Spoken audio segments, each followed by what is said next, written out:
An ETF, or exchange-traded fund, is a financial instrument that operates similarly to a mutual fund but trades on stock exchanges like individual stocks.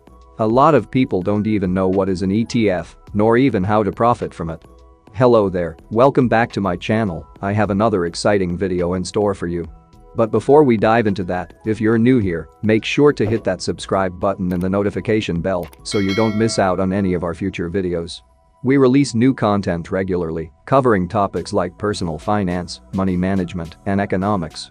Alright then, let's jump right into today's video.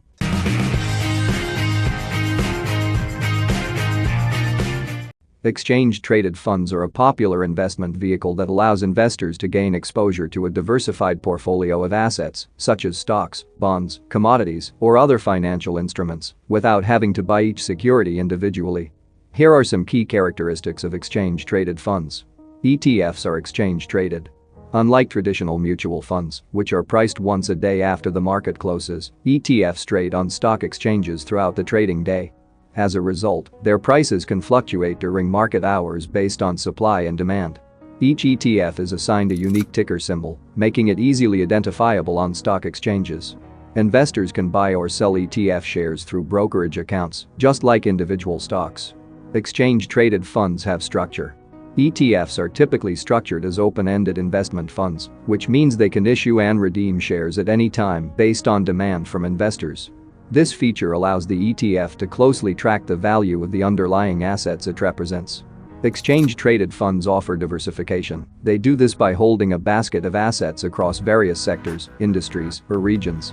This diversification helps reduce individual security risk and provides investors with a broader exposure to the market. Exchange-traded funds tend to be highly liquid due to their trading on exchanges. This means investors can buy or sell ETF shares quickly at prevailing market prices without impacting the fund's overall liquidity. ETFs often have lower expense ratios compared to traditional mutual funds. This is because ETFs generally have passive management strategies, such as tracking a specific index, which requires less active management and, therefore, lower costs. Investors can trade ETFs throughout the trading day, taking advantage of intraday price movements or using various trading strategies, such as limit orders and stop-loss orders.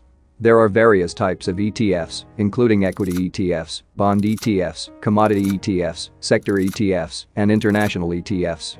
Each type of ETF focuses on a specific asset class or investment theme.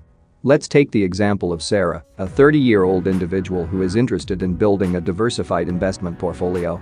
She decides to invest in exchange-traded funds as part of her long-term financial strategy.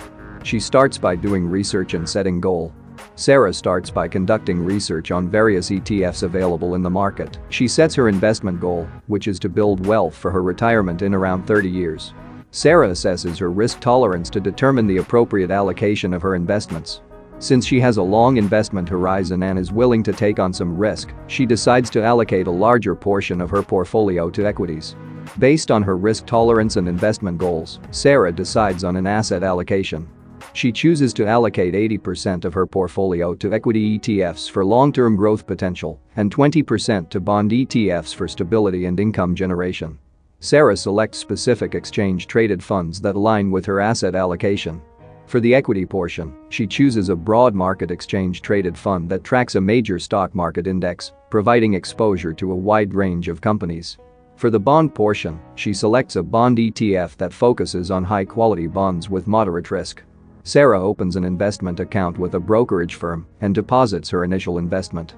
She sets up automatic contributions each month to add to her investments gradually over time. She monitors her investments regularly but avoids making frequent changes based on short-term market fluctuations. She stays focused on her long-term goals and the performance of her chosen ETFs.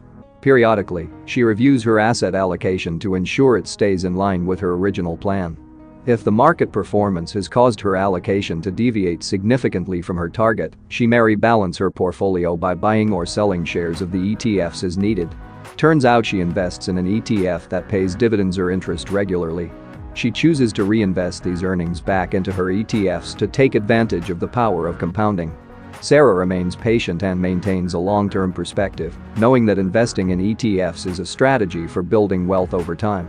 By investing in ETFs, Sarah benefits from diversification across various assets, exposure to different sectors, and the potential for long-term growth.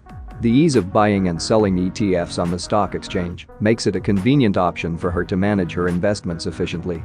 Like any investment, investing in ETFs comes with certain disadvantages and risks that investors should be aware of before making investment decisions. Some of the key disadvantages and risks of investing in ETFs include market risks, tracking errors, liquidity risks, expense ratios, trading costs, concentration risks, tax implications, closure risks, market sentiment risks, and lack of control. Let me explain. ETFs are subject to market risk, which means their value can fluctuate based on changes in the underlying assets' prices. If the assets held by the ETF experience significant price declines, the value of the ETF will also decrease. They aim to replicate the performance of a specific index or asset class, but they may not perfectly track their benchmark due to factors like fees, trading costs, and sampling methods.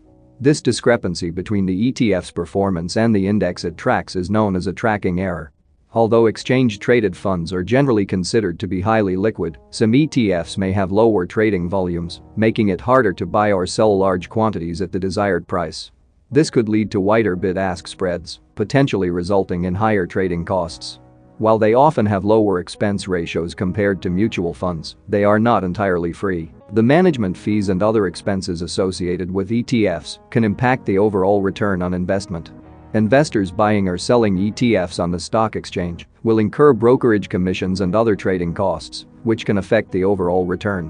When investing in an ETF, investors give control of the underlying assets to the ETF provider. This means individual investors cannot influence the specific holdings within the ETF.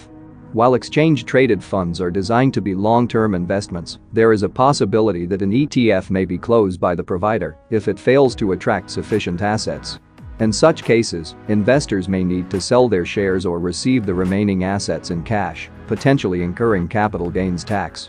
Investors may be subject to capital gains taxes when selling ETF shares, especially if the ETF experiences a significant increase in value. Additionally, certain ETFs may generate taxable capital gains due to the ETF structure or rebalancing activities. ETFs can be affected by market sentiment, causing prices to deviate from the underlying asset's intrinsic value. This can create short-term fluctuations and volatility in the ETF's price. Some ETFs may be concentrated in specific sectors, industries, or regions. If the assets within the ETF are heavily focused on a particular area of the market, the ETF's performance may be strongly influenced by the performance of that sector. To mitigate these risks, investors should carefully assess their investment goals, risk tolerance, and time horizon. Diversifying across different asset classes and conducting thorough research before investing in specific ETFs can also help manage potential risks associated with these investments. Additionally, seeking advice from a qualified financial advisor can provide valuable insights into incorporating exchange-traded funds into a well-rounded investment strategy. ETFs have gained popularity among investors due to their ease of use, diversification benefits, and cost-effectiveness. They offer a flexible and accessible way for both retail and institutional investors to build a diversified portfolio and participate in the performance of various asset classes without the need for direct ownership of individual securities. So what's your opinion on ETFs? Please tell me in the comments down below. That's all I got for you today. Thanks for watching this far. I hope you enjoyed the video. Don't forget to hit that like button if you find this video helpful, and if you have any questions or suggestions, also leave them in the comments section below. We love hearing from you. Goodbye.